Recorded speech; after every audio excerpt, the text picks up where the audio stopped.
And tonight, and thank you very much for everybody for coming. And for me, it's been quite a long time to try to plan this debate and dialogue between Jacques Herzog and Peter Eisenman, and ideally it moderated by Jeff Kipnis, and it became a reality. So I'm very, very happy. For me, dealing with you three is like herding cats, as I was saying, herding three big cats. In fact, the titans of our time for many aspects. And Peter Eisenman, architect from New York, I taught with him at Cooper Union and many years, and a great dedicated teacher. He's currently a professor at Yale and a prominent practitioner in New York City. Again, he came from a theory. He's basically building what he prophesied will be the world of architecture today. And Jacques Herzog, I've also known since 70s, happened to be in Basel as a student with John Hayek, and he happened to be a TA for Aldo Rossi, and known him for a long time. And luckily, we at the GSD, Jacques is conducting, Basel ETH collaborative thesis right now, so I'm very glad to have Jacques, who's been here for teaching for nearly 15 years on and off. And tonight's discussion is moderated or agitated or provoked by Jeff Kipnis, who is a professor of Ohio State, and he's been visiting us and teaching a theory course. So to make this event happen, I'd like to welcome you all. Thank you, and I will hand the microphone over to Jeff. Thank you, Dave. Thank you.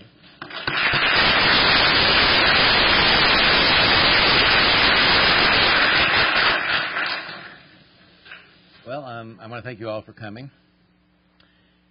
Good night. I do have a couple of announcements. First of all, the name of the university is The Ohio State University. It's The Ohio State University. Second of all, I did, as some of you know, speak to Mr. Gorbachev, who was really hoping to join us tonight. But he's stuck in some kind of thing told me the Kennedy School is not very important. So he'll try to make it, but he can't be here at the moment. I'm nervous. This is the first time I've been really nervous in an architectural audience in a long time. I'm nervous because it's so exciting. These are two friends of mine and two people I very much admire. I've spoken to each of them about the other behind their back with great pleasure. I never in a million years actually thought this would happen. Not because I thought it was impossible to. I just never thought.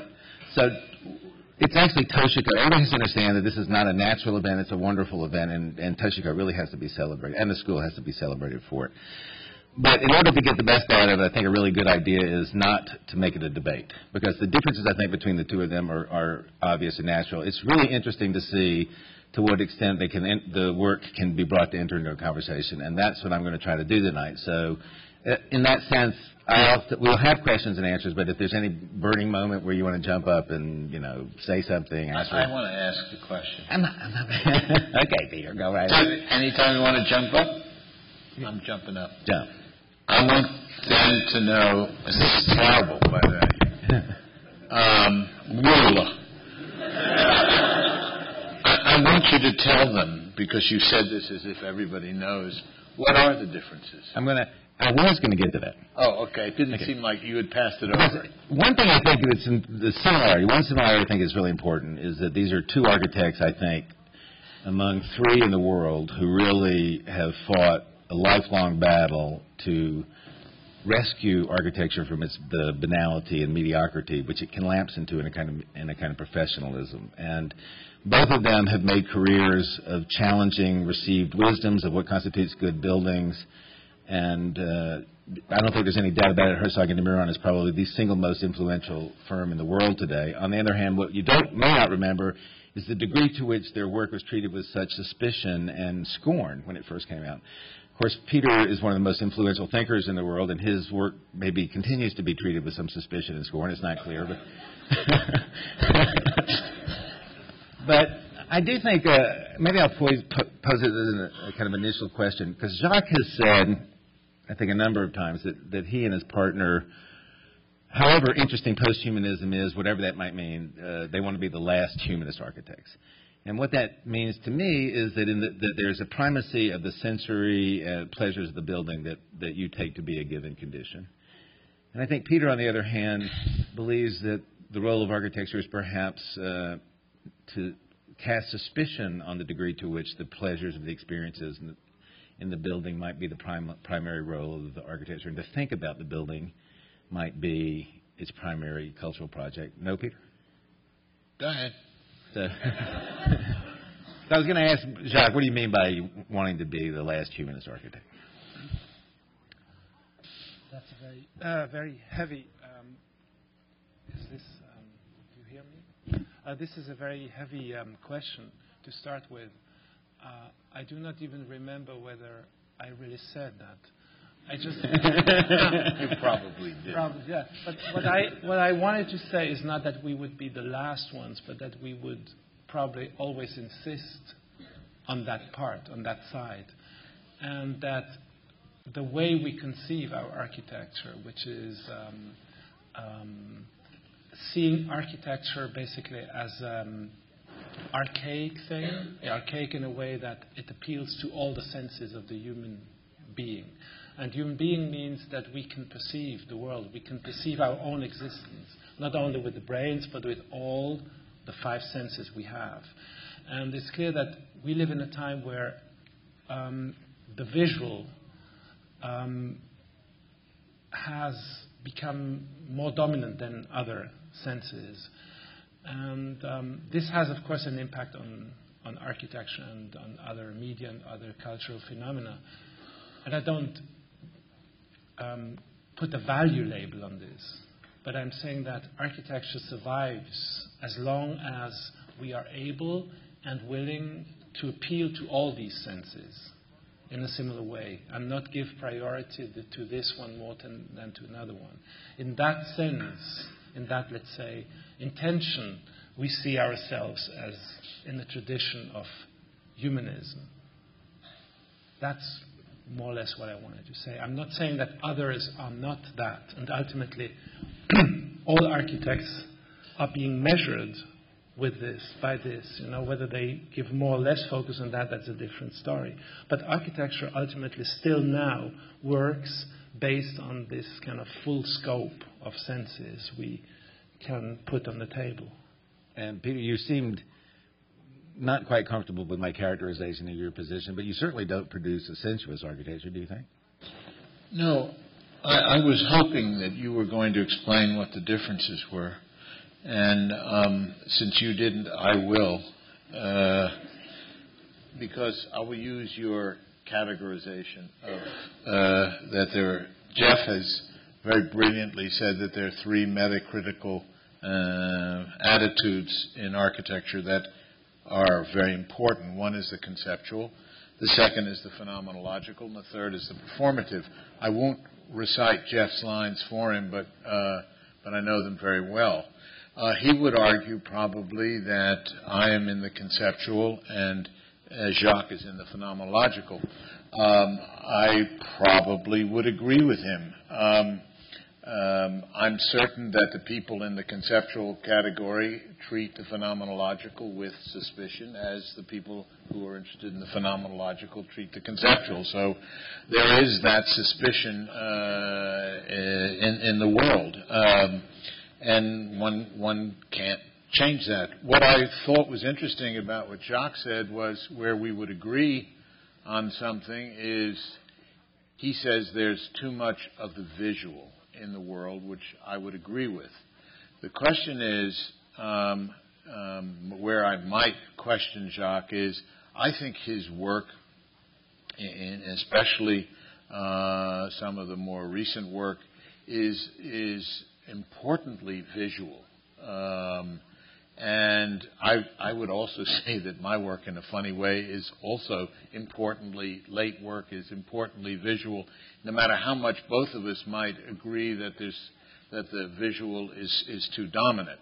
The real interesting question, I think, would be is the subtle difference between his use of the visual and my use of the visual, which would, I think, some point in the discussion we should talk about.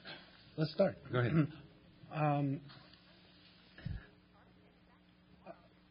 Our work was always very much about the visual, and everybody knows how much we started our work and our career in rather from the side of the art than from the side of the architecture. And logically, all these issues of perception are, theoretically, much more strongly rooted in the world of art than in architecture. Much more people in the world of art have analyzed perceptual issues in art than in architecture, in art and in philosophy than in architecture. And so the very early, even the very simple shapes were very much perception-driven. Our collaborations with Rémy Zaug essentially more or less go back to pre-structuralist French philosophy, which means that ultimately in the deep rooting, our work is more conceptual than phenomenological. It's conceptual because it's held together with thinking, with concepts of thinking. It's highly theoretical and conceptual. But the result is very sensual. I think that's very important. And I agree with Peter that his work is very visual, but his work as well as our work is, when it's really successful, is more than just visual.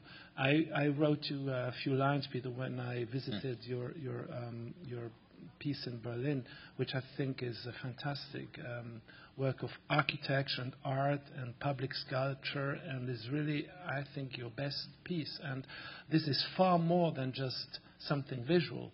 The great thing is that it's very physical, it's very sensual, it's very everything. It has everything that you need, It's an indoor space, it's an outdoor space, it's something we insist very much lately, especially working on the Beijing Stadium, that structure, ornament, space is one thing.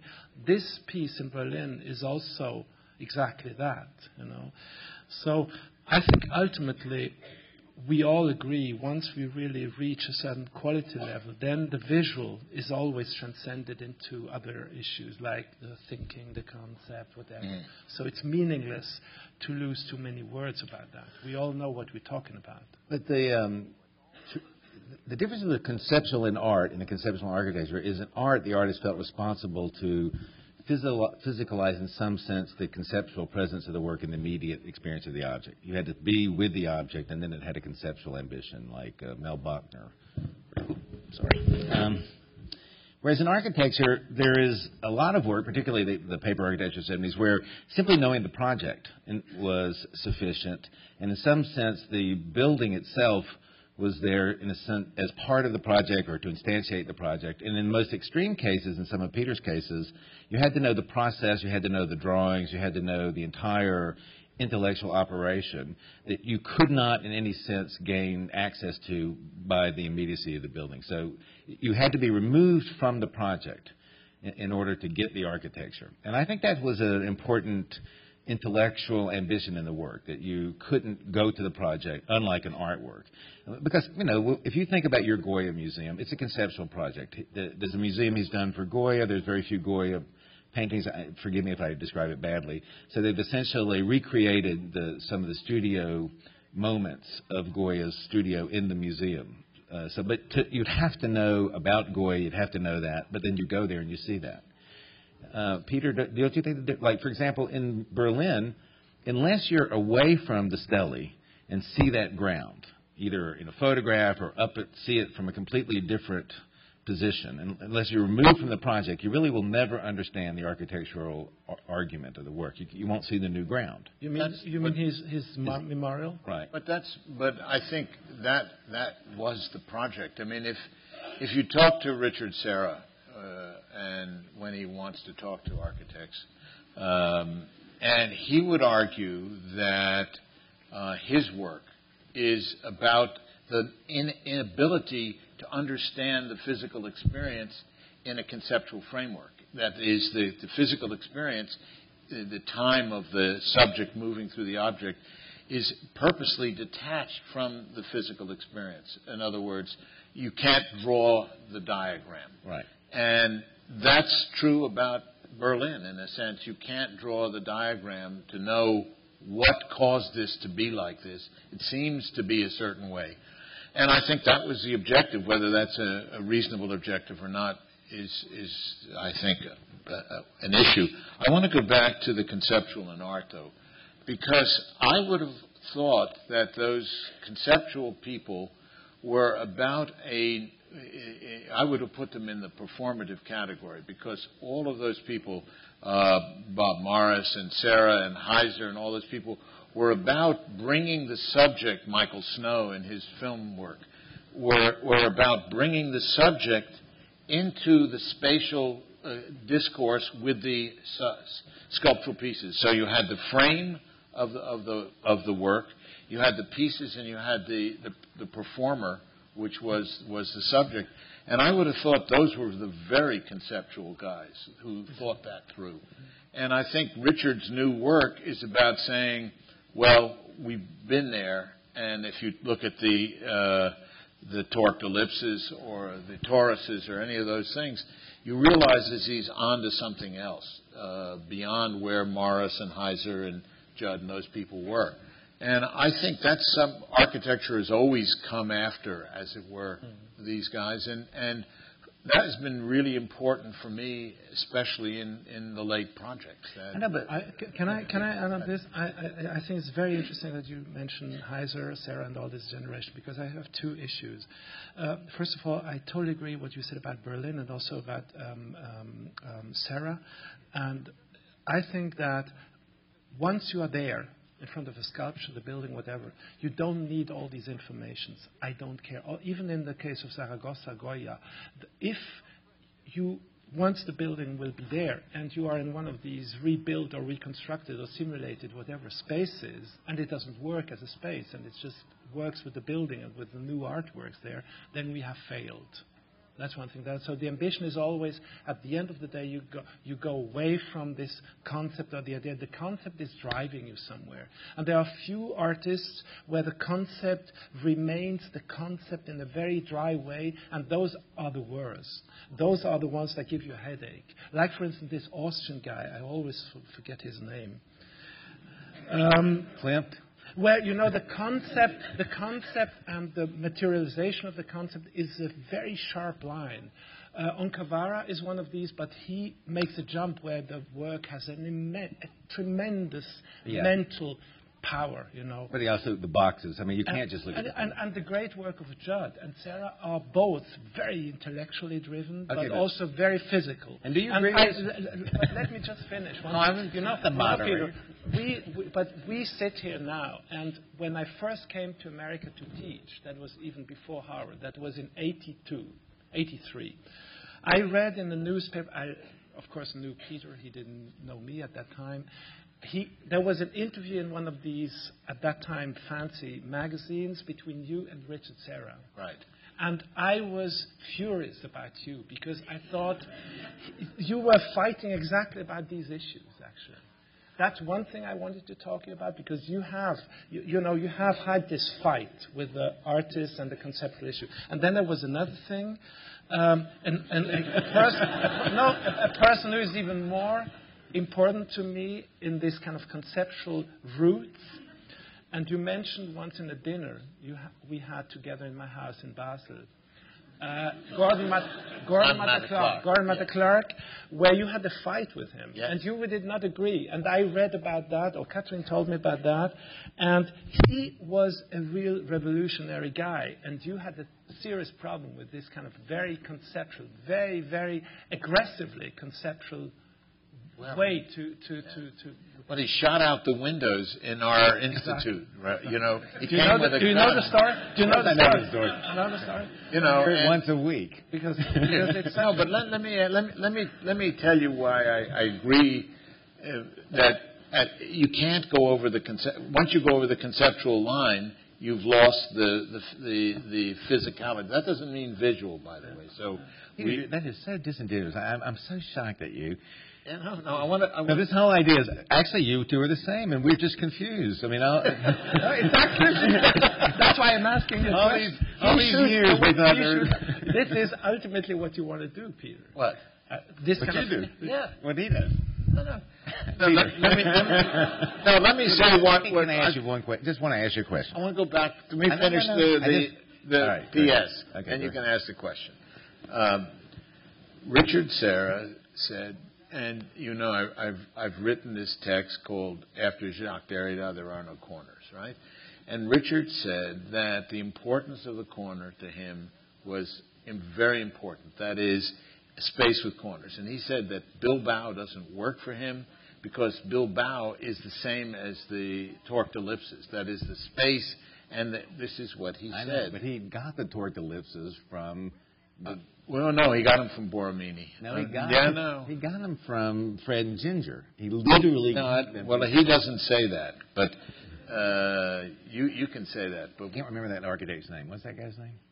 Franco Gehry. Gehry, yeah, that's right. But, But that was not in '83. That Bilbao was far later. Far later.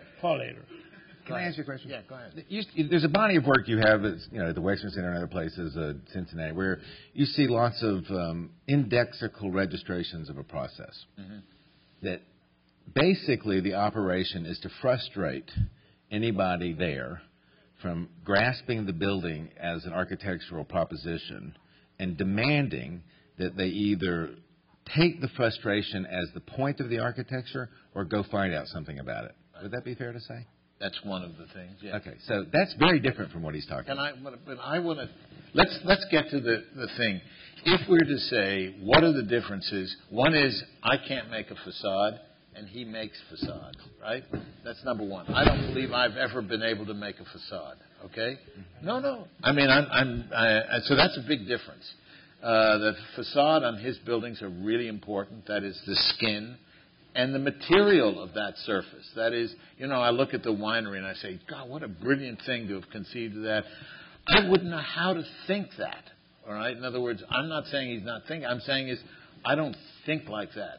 Cynthia was saying, God, could you be more successful if you think more about material and surface, right? And it doesn't interest me. Okay, now that doesn't mean it's not of interest because, there are surfaces. The interesting thing for me is I'm more interested in the interior corner than the exterior corner. The interior corner for me is and I get really crazy when I go to see Bramante's Santa. I have got to show you this incredible interior corner of Rafa Mineo right around their street. You're not going to believe it. After this, they were going to walk you around and I'll show you the most incredible. Right. Okay. Well, anyway. But you didn't answer my question. Let me see if I can rephrase the question. Okay. What Jacques said was that when you're at the building, if the building doesn't deliver its architecture to you there, and in that sense, it's the worst possible architecture. And I don't say that. And you actually... I do not say that. It's not that you disagree. Of course you disagree. But there's a reason you want to remove the architectural...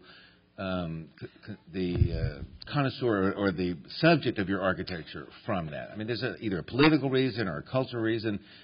I mean, I think that the real issue is what is the role of architecture in the world? And if it turns out to be located in whether the building delivers its architectural proposition in the immediacy of the building or not, that's something we should really unfold. Let's ask a question of Jacques and you. Let's talk about reading a book for a minute. Can I just answer him? What the hell good is reading a book for the story? You pass 10 hours reading the damn thing, you put it away and you forget about it. The whole idea of reading a book is that it informs your environment, it informs how you live, it opens up so many vistas that I think it's really, architecture is the same thing. There's nothing more boring than going into a dumb, spectacular building, say, oh, this is great, and, you walk away. I think what you're supposed to do with literature, with film, with architecture, with any art, is to go away and have a thought about it, whether it's a sensual thought, whether it's a conceptual thought, but to think about the thing. And I think he obviously agrees with that. He can't say that the thing is just there and that's it, because when you go away from a Jacques building, look, when I was preparing to come up here, I was looking at the things. It's important. If they weren't important to look at and think about, then he wouldn't publish them, right? It's not just being there, because how many people can be there? You imagine what those spaces are about, and I've been fortunate to see some of them, but I think, that I can, if you look at the stadium, right? We're going to look at the two stadiums. Yeah, the two. Well, yeah, the stadium in Beijing. I think it's an amazing work, right? You know, to conceive that, I think, wow, how, you know, why didn't I think of that one, right?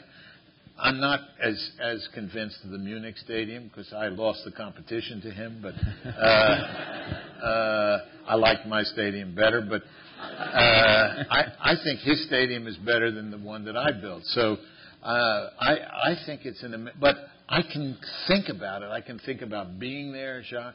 I didn't say being there isn't going to be great, but it's something more than being there. But I hate misunderstandings. I want to say two things. I didn't say that's it. You know, it's like art or anything you look at, even a tree. A tree, you know, is not made to make you think, but it's also not made to make you enjoy. Nobody made a tree, except you have overly religious, for any purpose. It's just there. But because we are here and we look at the tree, we may enjoy it because it's shading, you know, from the sun. Eventually it has a fruit.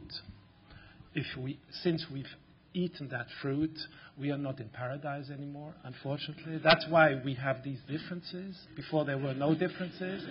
So we start to have differences and to think. And ultimately, always and only, exclusively, the thinking, the mental, the conceptual interests me. But it's like you conceive it and then it becomes physical. It's like the tree. A work of art or art is like the tree. It has no stupid purpose, just there. But if it's really a great piece, it makes you think, and the longer you think, the more you can get from it. From a Marlboro advertisement, you have seen the information, that's it.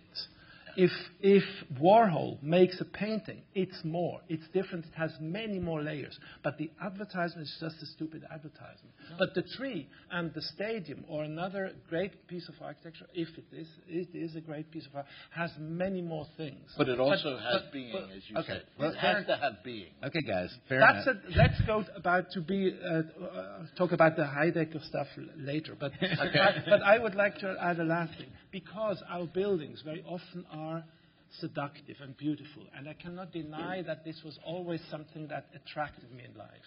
Being attracted and attract people is the ultimate thing. It's about, you know, we don't need to explain that. But intellectually, physically, sensually, whatever.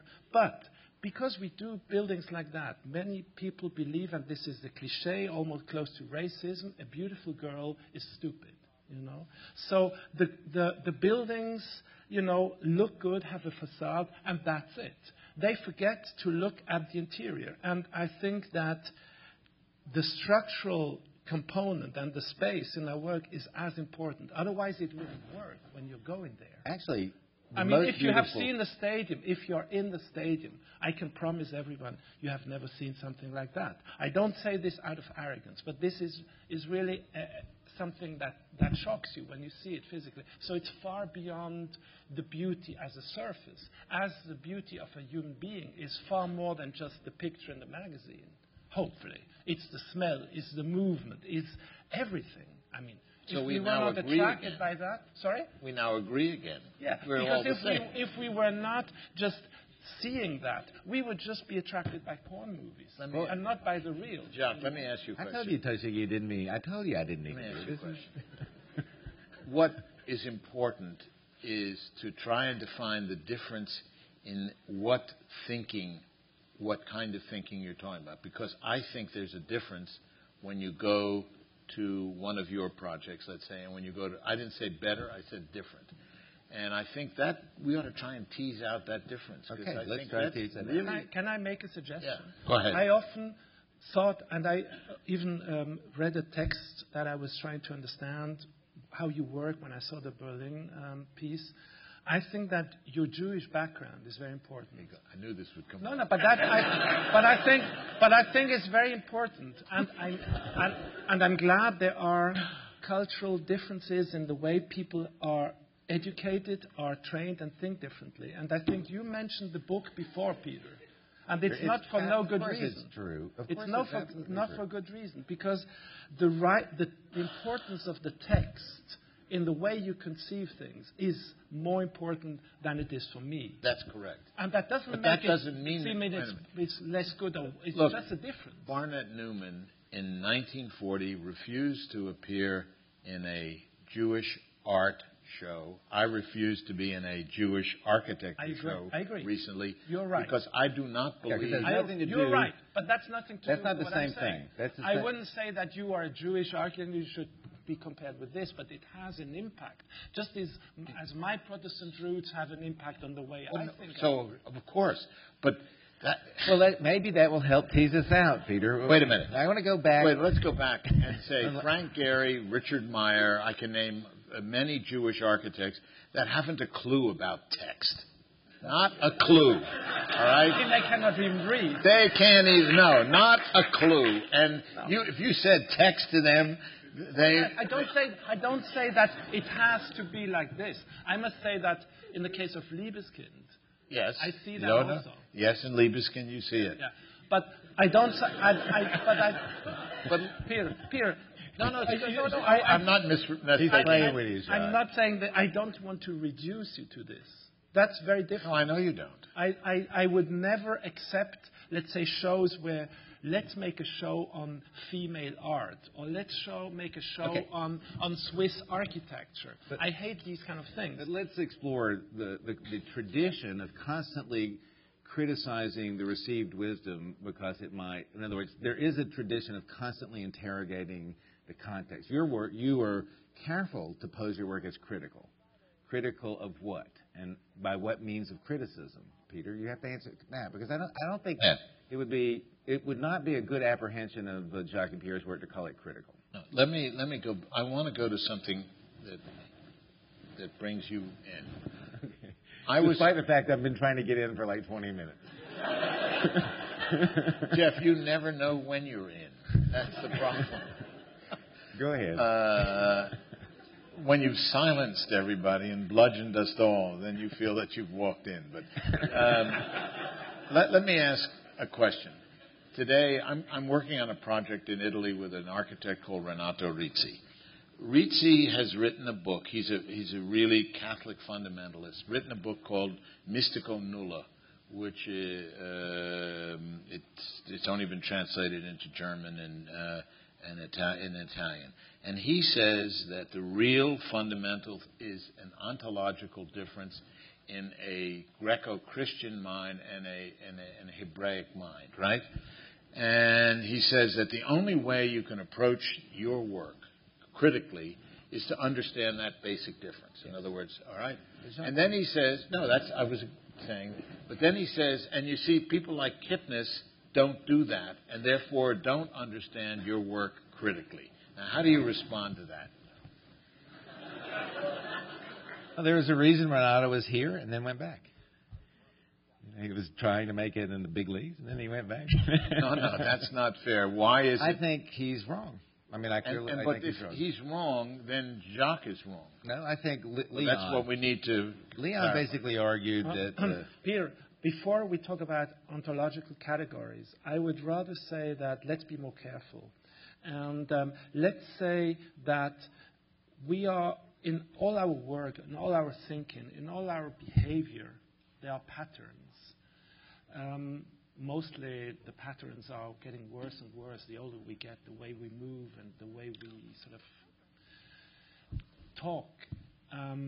But some of these patterns are based on education, some are based on other things. And before we put it into a science category where you cannot escape, we should just say that I guess that there are things that might have a reason in, let's say, in a Jewish tradition or a Protestant or a Catholic tradition, but it doesn't mean that they don't appear in other people's work or in other people's behavior. And the older I get, the more I see, the more people I meet also. Let's say China was an important experience for us. I cannot say so easily anymore that these people are like this or like that or like that, so I would be much more careful. I just say that this reminds me, let's say the Torah, the idea of the Torah and the kind of continuous writing and the kind of idea of palimpsest is something I find in your work. I don't say that this is something you cannot escape and that this defines you as a Jewish architect and that's what it is. I would be never ever would like to reduce anybody to something like that. No, what I'm saying is, let's accept that. I'm willing to accept that. What I'm saying is that I have no knowledge. In other words, that may be cultural, it may be whatever.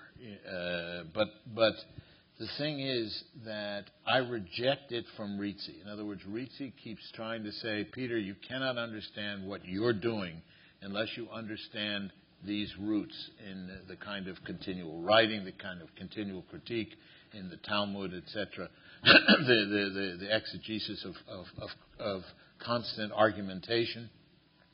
And I've rejected that. So that's why when you bring it, I understand why you bring it up.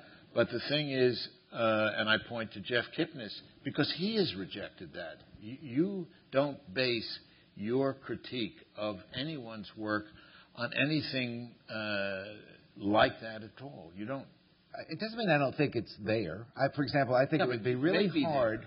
It's really hard to understand Rem's work in a certain sense without understanding the Calvinist tradition. I think, in a certain sense, to understand that view of the world as shaping that kind of thinking. It's also, then you got the following problem that there's also 80 other or 100 other architects working in the Calvinist tradition that aren't doing what Rem does. So that's the problem you were talking about.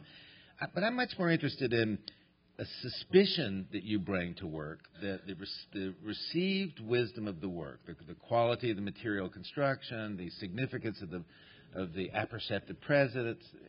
You're suspicious of that, so you build that and drive it. I mean, when people visit the Wexner Center, when particularly Germans visit the Wexner Center, they knock on the walls, they knock on those hanging columns. It's very funny. Yeah. Germans like Nadir, and. And they're kind of interested in the architecture. They think this is very interesting, and then they knock on those walls, and as soon as it's hollow, they go, it's fake. They don't understand that possibly a hanging column that doesn't hold up anything anyway is supposed to be fake.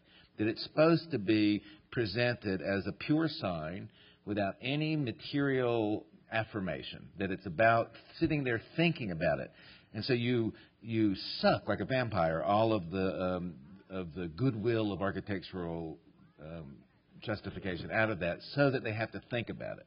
And at that moment, they're then thinking about why they're there in the first place. It's a political idea. Let's say, look, when I go to Basel or Zurich, the notion of Punkliskite comes to me all the time, and it drives me nuts. Well, I don't know what it means. It means punctuality, let's say. Being on time? No, for everything. In other words, kind of... a way to do And when you go to Italy, you don't find any Punkliskite. And so therefore, I'm saying to myself, if you said a characteristic, which I would describe myself, would be more Italian than Swiss, And I think that may be, but that's like Hebraic tradition or Calvinist tradition, are not thematized in the work. Forget those cultural things are always there. But forget why the cultural thing is there. What I want to know is, why do you feel like the building should cast doubts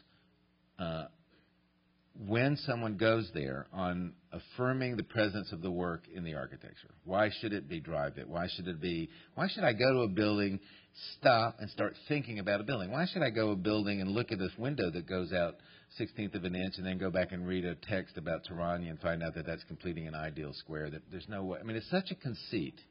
And I think you have to describe it as having a political ambition. Basically a kind of connection to the idea that the easiest way to rule is to rule a fool. I mean, the more people are stopping and thinking about their situations, but there is a difference. And when I walk in the Wexner Center and I look at the floor, there's notational chaos in the materialities.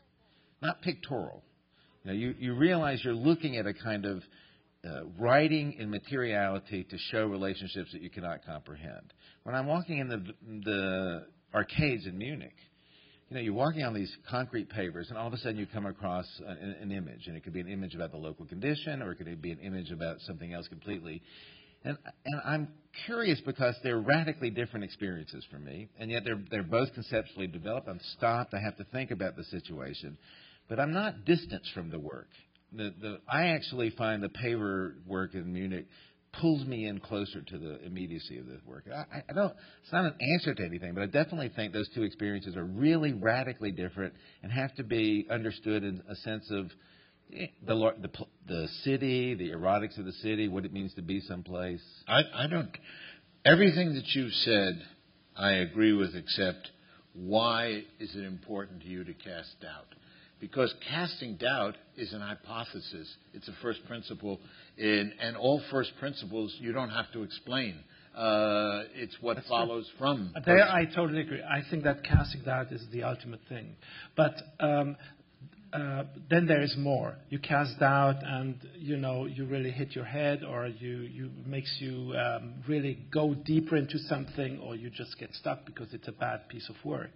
But this is not the fundamental difference. The way we cast doubt and the way we ban it is different. And I think I would like to go like a step back.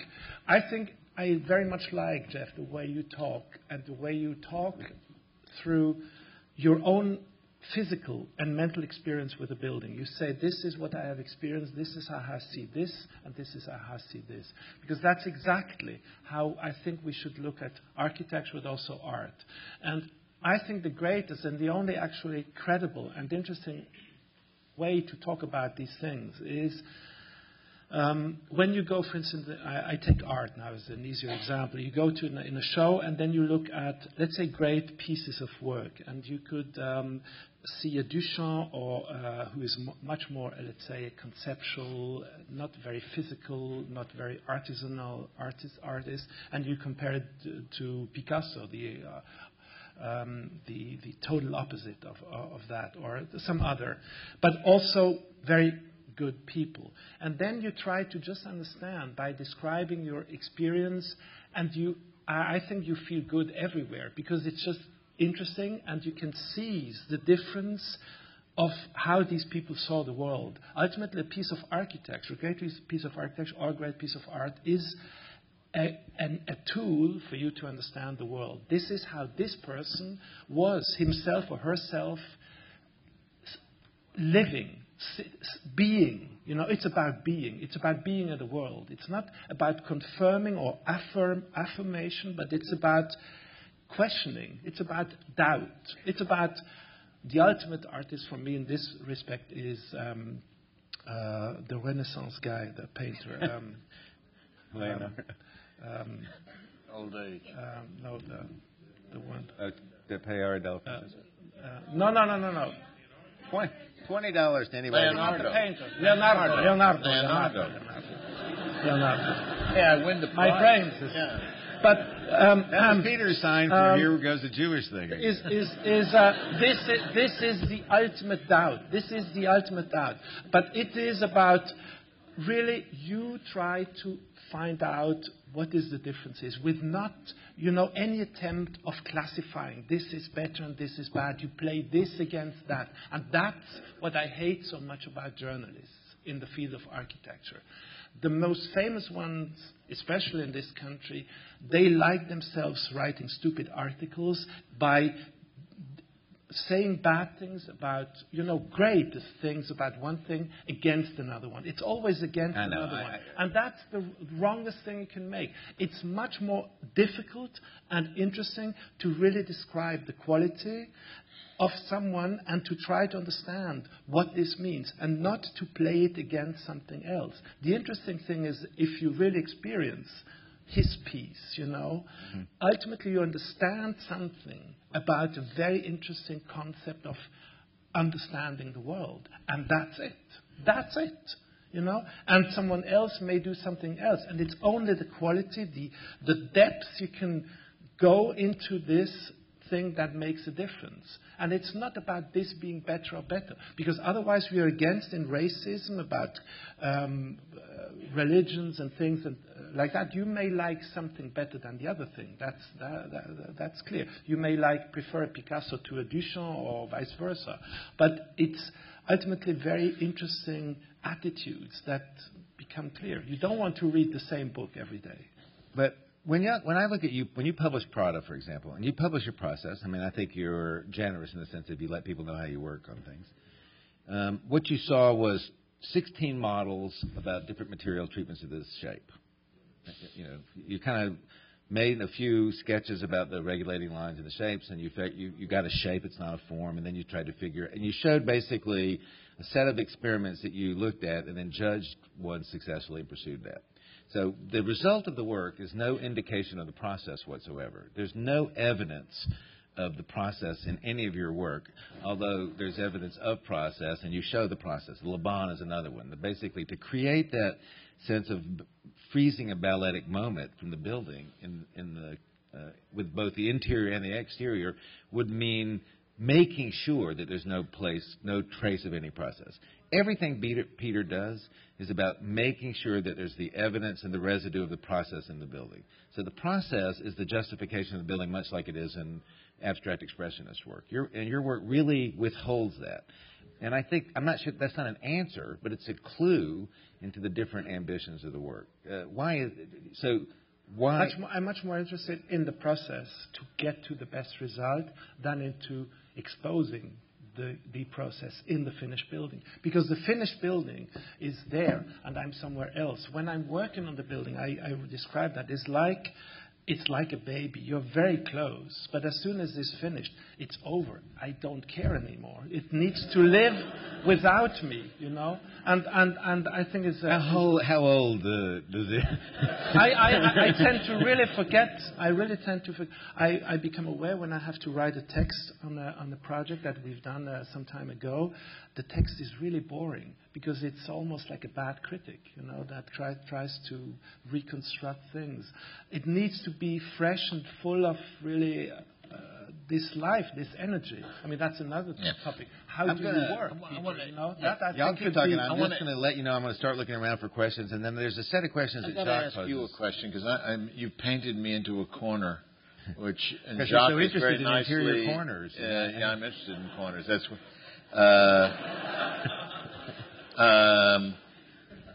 You cannot argue that the last project which you liked, the Abu Dhabi Museum project, fantastic, is that kind of work. Oh my God, my final exam. No, I want you to hear this. Is to show a Toyo Ito project with exactly the same solid void structure, and to show yours.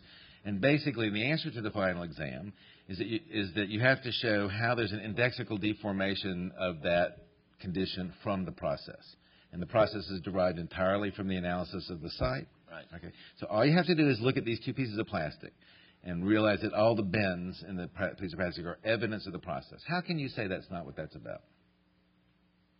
Well, I didn't think it was. Okay. That's all. I mean. Okay. Jacques said something to me on the phone the other day, and I said, whenever an architect says something to you and you don't understand it, if you're a critic, you say, oh, yes, I got that right away. And then you do everything you can to try to figure out what they said, what they meant, before you meet him again. And you said something to me, and I haven't figured it out, so I'm just going to ask you. You said that Laban and Schauager are totally new ideas about the city. You said there's an idea about the city, a kind of new prototype for thinking about architecture's relationship to the city. Do you remember saying this?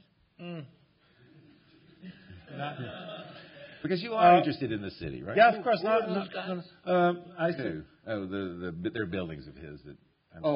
I thought they were a firm, Laban and Schauager. I thought, or maybe they were a Wurstel. I thought, you know. I said Dollar and Weber.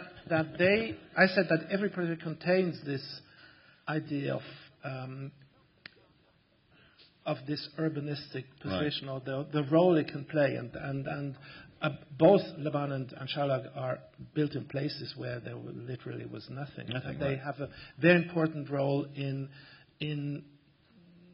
stimulating a kind of That's urbanity. right. And this when you're and the there, projects are, I think, one of the most important elements that those projects have is that they anticipate this kind of future city. And they could do it in this way or in that way. That's what I thought you meant. I thought when you look at Schaulager and you look at Le Mans, they're in isolated places of no particular contextual interest. But the pleasures of those are very erotic. It's art and ballet. It's essentially about urban productions. Art is an urban production. Ballet is an urban production. And you've kind of managed to make the building feel like, basically the outside of the Schaulager is an interior of a museum space, and the building floats in Le Bon. I mean, it's really quite an extraordinary thing, in particular, to take a set of experiences that belong to a different place, make them real there, and kind of ignore the context. Just not celebrate the condition of the context. So, would you say that that's your relationship to the context? I don't have one particular relationship with the context. They try to stimulate or encourage a certain context. The two buildings couldn't be more different, because one is totally ephemeral, is almost like a kind of a cloud. It's a kind of a non-facade, by the way, the Le Bon, and the other one is extremely earthy. It's almost, as you said, the inside turned out. By the way, the corner is about the corner. And in English, corner means corner, inside and outside, and in German also Ecke.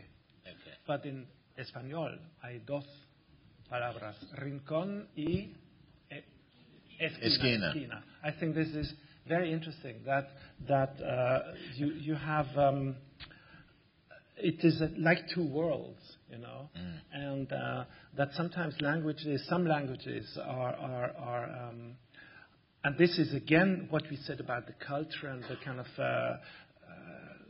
that remains there. In that culture, in that language, there is this difference remains, whereas in others, it's like Freiheit and Liberté. Exactly. There's no Liberté in German, and there's no Freiheit in French. They disappear, and we have to reconstruct them.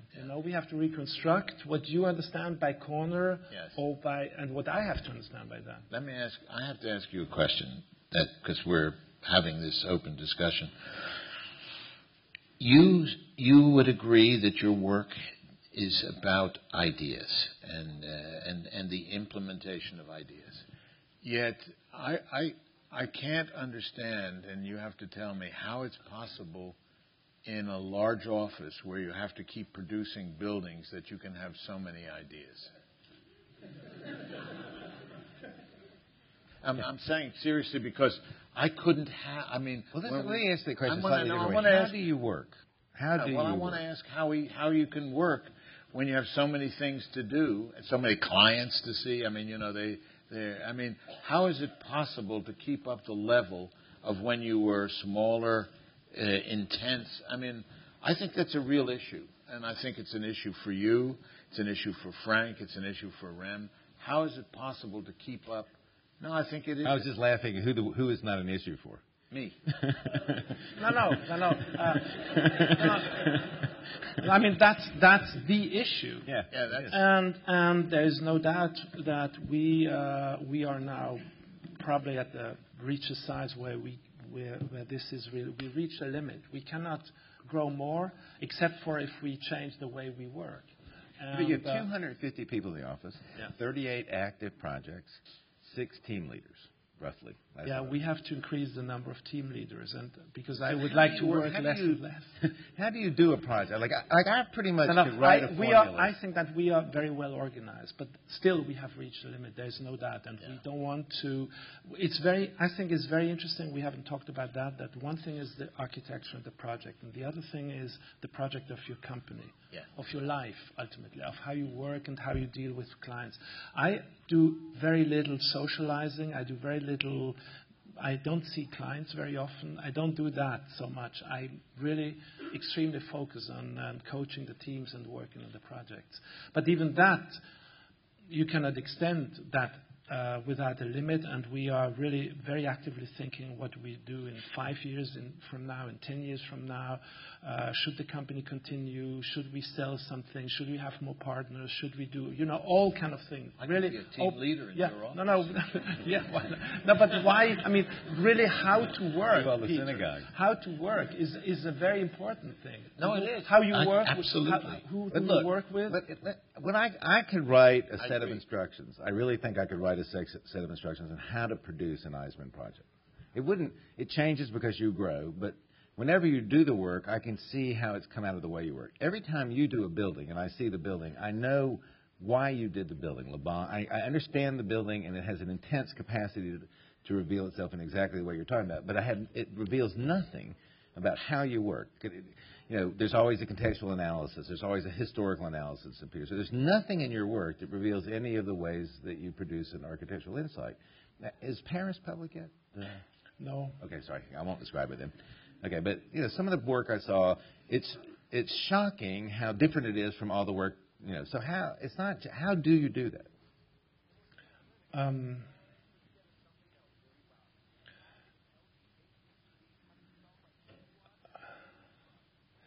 I think that's the ultimate result of conceptual work. If we had the slightest, if we were only slightly attached to some taste or some a prioris, we couldn't do that. Mm-hmm. So probably this is.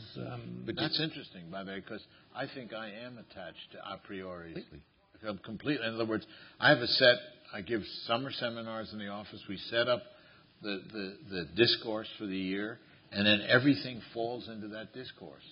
I mean, and I'm not saying good or bad, but that's... No, that's it. That's, I think, very interesting. Because I think that's perhaps also sometimes a disadvantage, but I really don't know what actually architecture is. But Peter works also... He'll set up a process, and then he'll set up a few people working on it, and then he'll work critically. He'll work as a critic. The process will get going, and then he'll review the work and criticize it towards its end. I don't get I understand that y'all work in teams and that there's work that happens. But you kind of bring an idea about the project to them. We try to define the guidelines in a rolling kind of a process. If you set up the rules from the very beginning, you would destroy everything. On the other hand, if you are too loose, you would also not get anywhere. So it's really not so easy to say how you do it. But isn't it looking for the accidents? In other words, of course, the whole idea of setting up the rules is looking for the accidents, the flaws, the errors, and going with those, being willing to move. I mean, most of the work, the Abu Dhabi project came out of being on that jury here at Harvard, taking that kid's sandwich of things and saying, hey, he screwed it up. I know how to work this, right? And I know that's where it came from, and because I was fascinated by the potential of section in that by putting the three layers together, and it was accidental. In other words, I saw something in something that someone was doing that had nothing to do with what he was doing, and ran with it. And to me, that had to do with I saw it within a theoretical context of what I would call partial figure, or whatever you want to call these things. I don't like these post-humanist, last humanist, etc. But it worked for me. What happened with Richard Serra in Berlin? Well, he ran into Helmut Kohl. I mean, one day.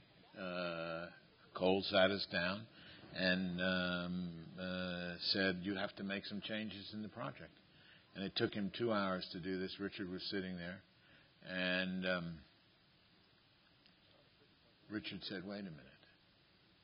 And he said, I've been through this before in Washington, where these bureaucrats ruined our project and my project, and I'm not going to sit for it here. And Cole just rose up like a giant king cobra. I mean, he's a huge man, and said, Mr. Serra, I am not a bureaucrat. I am not an undersecretary. I'm the Chancellor of the great German Republic, and you don't talk to me like that. And just blew him out of the room. I've never seen anybody blow Richard away, and that was the end. He was gone. You know? And the next thing I know, he said, good luck with the project. And he said, what were the changes we need to make? And I should give you the final Richard Serra line, because we can take some questions. Richard called me up after he saw Berlin, and because this is the artist, right? Because he's not, and he hates architects, or he thinks they're inferior, less pure. And he said, Peter, great project. And I said, thanks, Richard. And he said, your best work. And I said, thanks. He said, you know why? And I said, no plumbing. And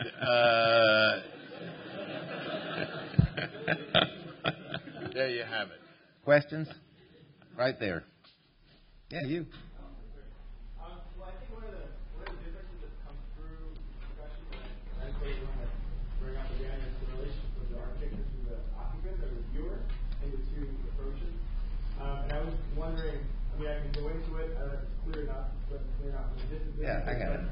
But is there a politics to either of those positions, both of those positions? Are you distinguishing the occupant from anybody else that goes to see the building? Anyone perceives it in real time, either at a building, that was wrong. Right. And in one case, there's a particular interest in rooting back to the process. In the other case, the ideas are meant to be both experienced, but we're not sure. There's not a certain set of conclusions, or there's not a certain set of things that are supposed to value in the project. I guess I don't want to characterize those positions. You better, because I'm about to hand this off to Peter. You know, Peter made me mad, so I'm making him handle this question.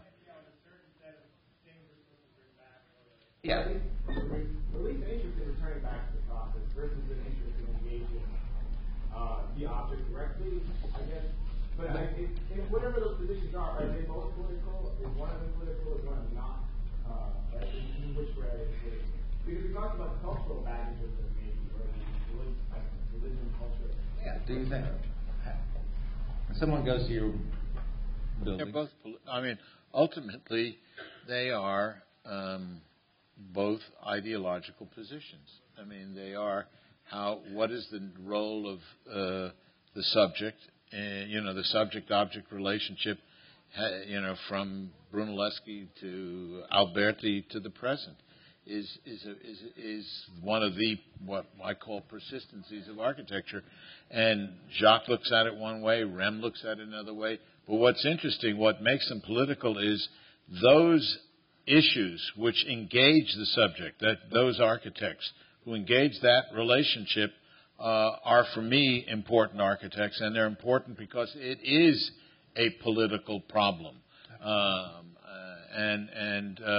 If you don't believe it, you should have been with me in Spain 3 weeks ago when I had to testify about the political role of the subject in my project in Spain before the Parliament of Galicia.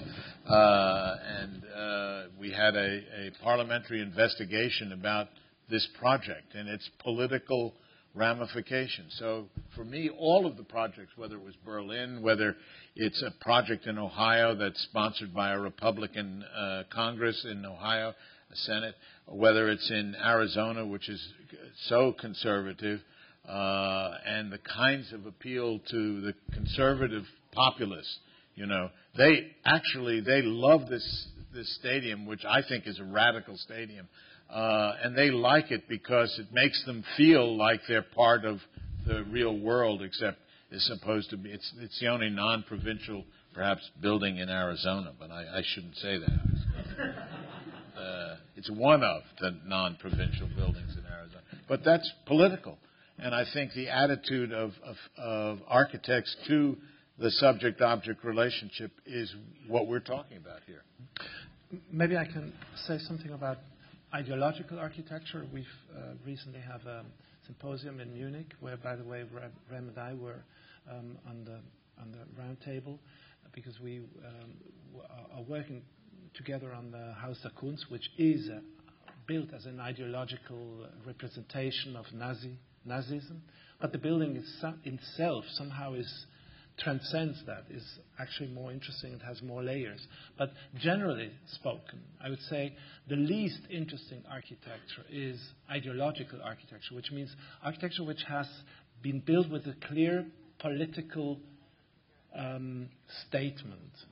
And when Peter says both our work is ideological, I would rather say both our works is built with ideas, is not idealistic, but is based on the world of ideas, rather in the sense of Plato than in the sense of, let's say, Brecht, in a kind of ideologically driven way. And the one architecture that really stimulates people politically, in a way that it makes them believe in a place, it makes them resist, it makes them love a building, maybe his stadium, maybe Tiananmen Square, are those places which contain this world of ideas, and not the ones that are built with this ideological purpose. But I think it's like I know that we are on the same boat in this case. I would also say that a poet by Baudelaire is much more powerful politically than a play by Brecht, which tries to educate you. If you try to educate people, this is the most unsexy thing that you can do. I've been saying that I believe that that's true. Someone should have told me earlier. Well, I would have thought that, Matta Clark was brought up before. I would have thought he's one of the most ideological artists. But meaning not to symbolize an ideology, not to use art in the service of an institutional symbology. But maybe we misunderstand ideology and the world of ideas. For me, this is too ideology has a very bad connotation in the way I understand it. But did you see the Anish Kapoor show when you were in? Yes, I think it's fantastic. But you thought it survived the building? I thought that was one of the most amazing. In Munich. When I saw that, I couldn't get over the presence of the architecture. Yeah. I couldn't let it. For Anish Kapoor's work, you have to kind of fall into it. And the building was so confiscating, and the memories of not just that I knew this about the history of the Nazi. The building is just obtuse in its presence in a way that I thought it defeated the Anish Kapoor show. I was wondering. Jacques, I think we have to be really. I think this is going to be a subject for our second debate. We're going to have. We didn't have a debate. It's like a love fest. Discussion. No. But let me say this. Some of the greatest film and some of the great film that's being produced today, and I don't want to go into it because one of my mentors, Roy Grundmann, who's a film expert, is here, so I got to be careful. Some of the great film was made in the service of ideology and, in fact, remains great film. I mean, Leni Riefenstahl's films, whatever you want to say about them, are fabulous filmically, right? And the Russian filmmakers, the Battleship Potemkin, and Tarkovsky's films. But they are less. That's different. But Leni Riefenstahl, I totally understand where you want to go. But Leni Riefenstahl, she is naive. Yeah. She's naive. She's not really ideological, and she just was in love with these black guys. I mean, she saw these bodies, and it's just amazing. Maybe it's just beautiful, And she's not so naive. Leni Riefenstahl. Okay. Any other questions? It was not ideological like Brecht, who says you have to be like this and you have to be like this. It's not that kind of. Okay. It's not that. But we can go into that later. Okay. Right here. Okay. Yeah. Thank you. I really appreciated your insight into the way you practice, and I was wondering if you could give us your perspective on the employment of unpaid interns or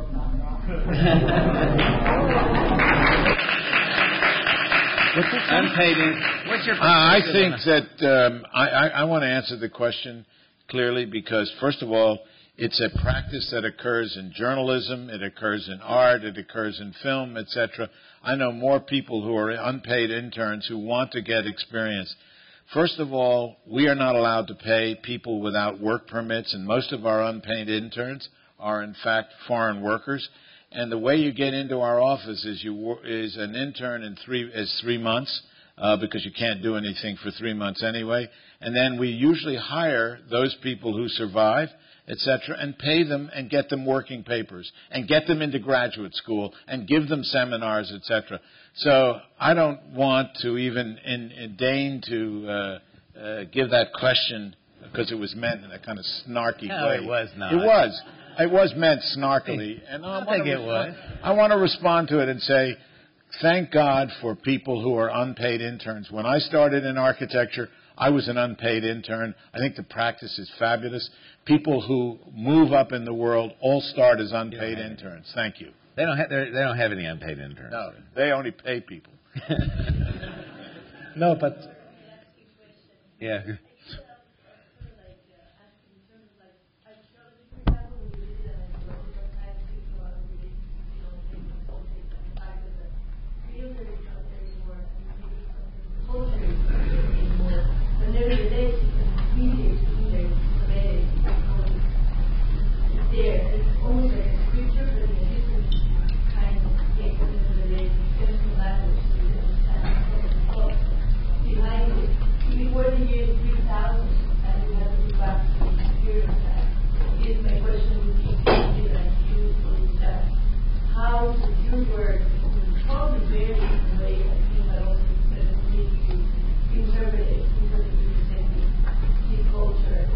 I'm going to repeat the question.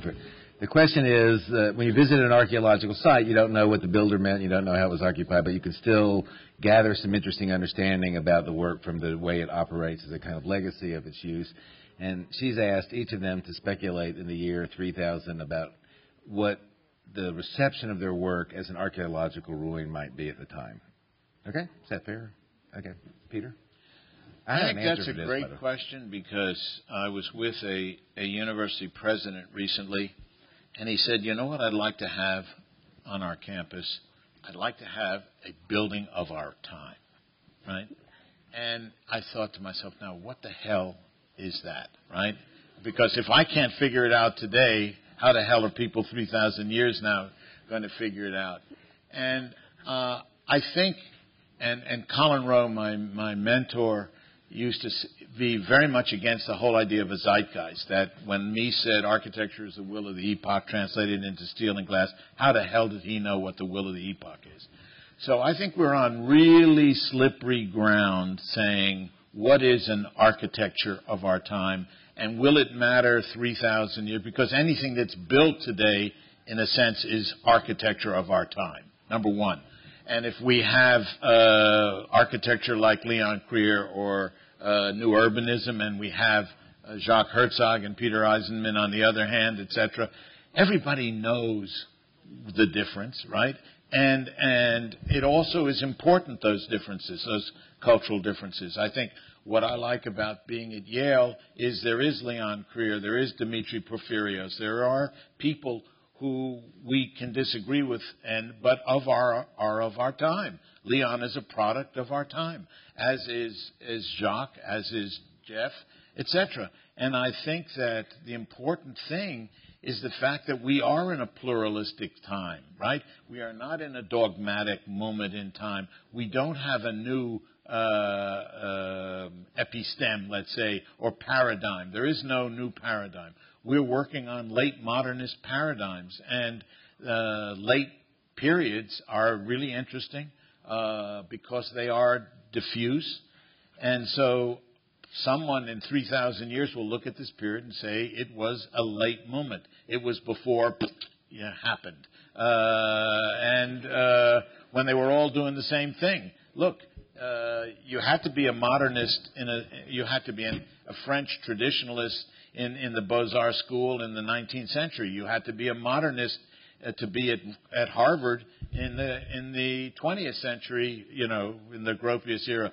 The only history that was taught was Gothic architecture, and I can't tell you, but I got that because I worked at TAC. That infused into me, and I taught Gothic architecture at Cambridge. I took Gothic architecture at Columbia, never took Vitcover, and I thought to myself, how did that ever happen to me, right? It came out of Gropius and Harvard. So there were those kinds of dogmatic, didactic influences which I don't think exists today. That would be my idea of today. But do you have an answer? You have a guess? I don't know what will be after my death, honestly. So I can only speculate. Tell me But about it. So sad, Jacques. No, what I always think is interesting about architecture is that beauty and love. It sounds naive, but I think those buildings where people are attracted to and people care for will always stay or will always be reconstructed and will remain important, whether it's imperial palace or a church or a stadium or whatever. And all we can do is, especially when we do public buildings, we have to do buildings which people accept. This goes back to the idea of the tenant or the occupants or the people. And if such a building works, like a large museum, we didn't know when we did the Tate whether people would ever accept this gigantic space, the Turbine Hall. It has turned out to be the most successful art space, because you may like it or not, but it's extremely successful insofar that people love it and use it. And because this is beyond my influence. That's again the thing with the baby. It has to survive. And if this is true, it will probably also survive later, which means if you dig it out, it will remain something important. It has a place or it speaks for itself without our name because it's attached to the people. I don't know. That's why, and this is the last thing I would like to throw in the water, I don't understand why the Twin Towers were not rebuilt as they were. I think it's the biggest mistake. Whatever design was proposed would be weaker than a reconstruction. A culture that comes later will say, well, they built a memorial. What the hell do they do a memorial for? The biggest memorial would be to just reconstruct. Can I ask you a question? This is archaeology of the future. I would say building the Mies Barcelona Pavilion was the biggest mistake for Mies's career because I liked it much better in black and white. And the scale doesn't work in the new situation. But that's a slightly. But that's like rebuilding. I don't think you'd rebuild. What do you think about Dresden? I think that's fantastic. They rebuilt the Frauenkirche. Oh yeah, no. And even I don't have a clear answer, Pete. That's a debate in itself. Yeah. But I'm very, very interested in that kind of thing. The Frauenkirche, I'll tell you why. What's the difference? Honestly, think the difference. The Frauenkirche was a great building. The Twin Towers were not. Of course. Okay, but the Twin Towers are not so bad, and I would have rebuilt them. Well, they're not as bad as what's going up now. Exactly. Thank you. Okay, wait, guys. Wait. No, I mean, I want to answer this question. But it's also something different. New York and the Twin Towers and the skyline of New York is a work in itself. Yeah. It's very close to this visual thing that I said before, but to rebuild the towers would be such a strong statement that at least we should have discussed it more than just, before one opens a new... We didn't participate because I didn't know the answer. And later I became aware that this is part of this idea of Frauenkirche, of even the Schloss discussion in Berlin. It's not uninteresting. Not uninteresting. It's not uninteresting. I don't say you can just reconstruct it, but it's very difficult but very interesting because it touches on so many things about time, about memory, about this kind of idea of concept and what is it. It's really interesting because like the Worcester group did an exact reconstruction of the Poor Theatre, the Grotowski, and I mean really exactly reproduced it. And when you first think it, you think this is grotesque in the way that Peter's talking about. But it was so compelling as a new form of originality that you can't just say it's obviously the wrong thing to do, even though it would have to be done, like the frame-by-frame reconstruction of Michael Hanke's film in... Funny Games. Right. But can I offer a quick answer? I'm going to take 2 questions. Here's what I think is going to happen. 3,000 years from now, they're going to dig these 2 buildings up. One's going to be, let's say, Cincinnati, and the other one's going to be the Dominus Winery. They've been buried. They're going to dig them up. It turns out, by pure miracle, they are exactly preserved perfectly. And then but the guys that are looking at the Dominus Winery, they're going to say, there must be some rocks missing because there's these little holes. And then somebody else is going to say, don't be, they're going to say, no, I think they're supposed to let light through. And the other guys say, don't be ridiculous. So they're going to be debating as archaeologists of what they're looking at because they're going to find this concrete that's printed and they say, no, that was an accident. That happened because of time. And the other guy said, no, they did it on purpose. So they're not going to know what it means or how it meant. They're going to dig Peter's building up, and they're going to say, oh, this building must have been completely scrambled by an earthquake. There's no possible way to reconstruct with this because nobody in their right mind would have done this. That's my sense of the year. Those people were really in bad trouble if they did this on purpose. But Peter, in my case, in the case of the Dominus Winery, people would say, gladly, there is some wine left. At least the wine was good. At least the wine was good. 2 more questions, and then we're going to go. I'd just like to ask the issue of paradigms come up, and also the issue of how you guys both work in your office. And Peter, you talked about how you guys kind of set up the set of agendas you're going to investigate. For you, it seems to be more on a project-by-project basis. And also the issue of occupants come up repeatedly. You talk about a tenant or whoever goes in space. But here we have an audience that's not a tenant, but other architects. And this is definitely an academic situation. The books you guys publish are read, I think, more probably by architects than by the people who experience buildings ultimately. The question of pedagogy, I guess, comes into, in this moment when there is not a clear paradigm like there was with, course line points or Conroe or whoever, at this moment when you guys are kind of doing your things either on kind of agenda-by-agenda basis or building-by-building basis, how in an institution such as Harvard, here among students, how individually would you guys transmit your method to architecture? And then separately from that, how should architecture be taught? I think it's a point I wanted to bring up because I mentioned this to Jeff Kipnis last week, I guess. I said, what the big change in pedagogy, I think, is, whether for good or for bad, is that the schools that I went to and what I was working against was that they were set up to feed people into the profession. They were not set up to learn about the discipline. And I think the relationship that existed and still exists as a dominant method is the relationship between academia and practice. Praxis was where you went. And what has changed slightly or has corrupted that model is the idea of theory. That academia has now, in a certain way, the pedagogy of academia has focused on theory as a theory, like all of these PhD programs which are in architecture schools. And I think that's something to think about because is the school to be set up to feed people into practice, or is it set up to open the discipline? In other words, to explore the knowledge of the discipline. And I think that's changed. And I think... Are you against the opening? No, I didn't say that. I said it's people... There is a tension in the world. As the PhD guys are getting really nervous here. No. There's a tension in the world between those people who see the School of Architecture as a way of preparing people for practice. I think the difference, for example, is if you go to a business school or you go to a PhD in economics. If you go, there are certain banks that I know that don't want Harvard Business School people because they want people that know about the economic models, etc., and they have their PhD work in economics.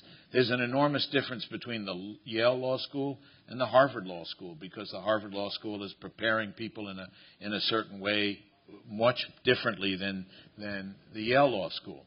And I think these differences exist in the schools. I think Princeton is a school that's much more concerned about the discipline, and Harvard is much more concerned about the possibility of the profession. I think Yale is somewhere in between.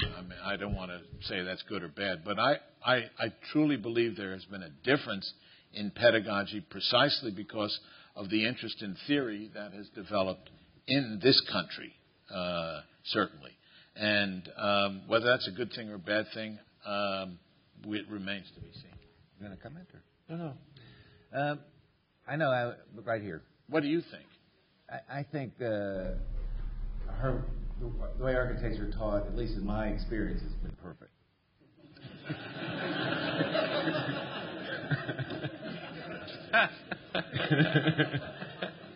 Go ahead. Yeah.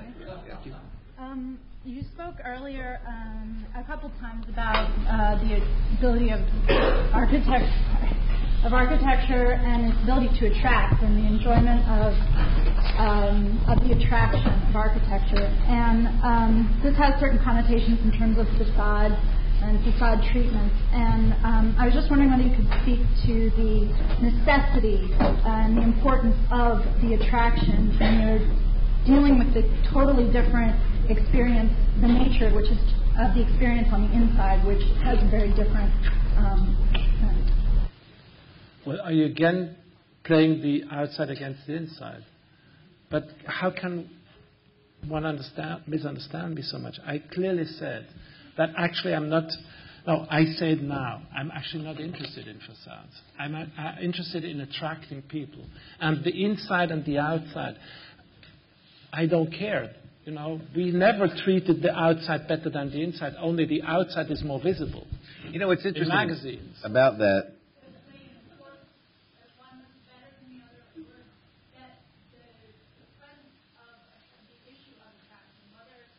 Or not, that is a distinct experience from a distinct issue, the attraction from what is going on the inside, and how do those sort of, what is the symbiosis between those? I mean, that only works together. I mean, of course, you can say there are buildings which only exist from the outside, like Venturian kind of experiences, like I'm a sign. But we've never done a building like that. Very rarely you can do a building like that. Maybe the one we've done was where the storage building where we couldn't, where we weren't allowed to the inside, right. Where we had these layers. But that was the single. That's the only building which was like that. It's important also to... If you can ever visit, let's say, the Prada store in Tokyo, which is very accessible because it's a store, many buildings are not accessible, you would understand what I'm saying. This is, you cannot even distinguish anymore what is inside, outside, and which way does it work structurally, spatially. But I tell you, I've been to a lot of the buildings, and one of the things I discovered that's interesting is the extraordinary awkward extent that the photographers go through to make the facades work. Like if you go to the Rucola factory, you don't see any of this. You don't see any of the stuff you think you're going to see. Right time. You have to. It's amazing when you walk inside and then you look back. A lot of the perception of the work as having a kind of ambition to exteriority comes from the way photographers feel obligated to produce ephemeral, transient, small effects as a permanent design. I really think it's. When you're there, it's pretty amazing. I'm going to read, as the last question, a question from... And last thing, you know, photography works better outside than inside. It's very difficult to catch space, you know. It's much easier to catch surfaces on pictures. It's logical, because it's a two-dimensional thing. Very few photographers can photograph space. I want to ask a question. Okay. I believe you cited Prada store. I think that's an ideological gesture. That's not a question. But then we talk about... No. That may be your opinion, Peter. But then we have to talk about what you mean by ideology. No. We know that what we mean by that. Yeah. And I don't mean Leni Riefenstahl, and I don't mean Bertolt Brecht. I mean... Peter, we know. Right. Yeah. Okay, I'm going to read this question. It's a question for you. To be continued. This is at Yale. Yeah. Question from Overflow Room 109. As a generous moderator, I ran around earlier and I asked them to sit. This is my one question. I'm going to read it and I'm going to go. It's for you. Given the release of the Miami Art Museum project as exhibition that is meant to document the design process, in other words, the public design process, does that affect the design process and does it make you uncomfortable in any way? Does it afford an opportunity that is not usually present in another project? Well, I think we shouldn't overly stretch democracy, even not in America. And you know, the Beijing project, the result of the competition was also open to the public, and they could comment on which one they wanted, but they knew which one they wanted. And in Miami, I'm sure they will listen to the people much more than in China. But you cannot, of course, say, give us your opinion, we do whatever you like. So it is I think, interesting to listen to how people would react to this idea of the relation to the park, the idea of the green, to the idea of open inside-outside, the arrangement of the galleries. And again, this is a very conceptually driven project where really we can make changes in how you arrange space. But of course, we cannot exchange. We cannot change the conceptual But how will you negotiate frame. that? How will you negotiate? Or that when We would, together with the curators, say, listen, what's the outcome? What are the essential criticism coming from? The essential criticism will need to come from the professional side, from the curatorial side, which has already been part of the discussion. So it was a project where literally, we could play together, and it didn't mess up the concept. But from my point of view, these open processes, Seattle Library was another one that went through the motions of it. They assume that everyone's knowledge of architecture is pretty much equal.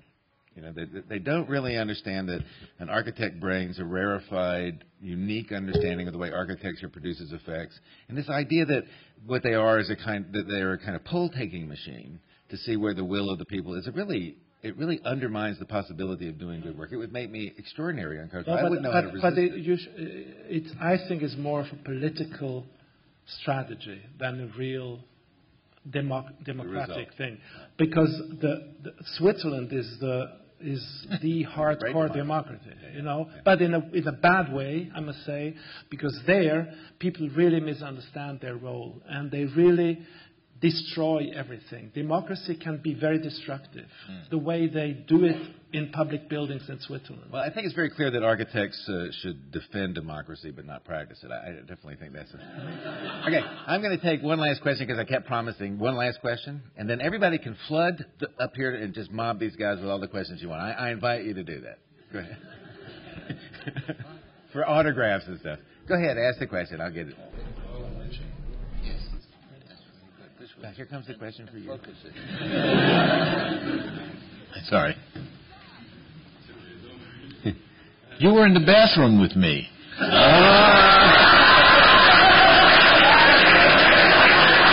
didn't you ask the question then? Okay. We're going to take this question. I'm really worried. I think the question's for Jacques, actually. Okay. But he's the performer. There by chance. Okay. Next sentence has to end in a question mark. The question is, what is the role of society and the value of society in your work and its longer question, and in contemporary architecture in general? Because you are looked at as a model for the profession today, and the impression that you get with the presentation is that something, the role of architecture today is much different from what it was, for example, in modernism. In modernism, architects were much more worried about solving the problem. But wait, I think they know the history. I've got the idea. Hang on. What is it today, for So example? how do you conceive the role of your obligations to a larger thinking of society in your work, given the naivete of trying to do that and the failures it produced? How about that? Is that okay? Okay, there you go. Well, I think the one thing that has changed since the modernism is, on one hand side, many things, but on the other hand, is mainly the visibility of architecture and the way it's exposed to the media. Maybe Peter wants to add something up. Peter? No. We can. Well, maybe you talked in the bathroom already. No.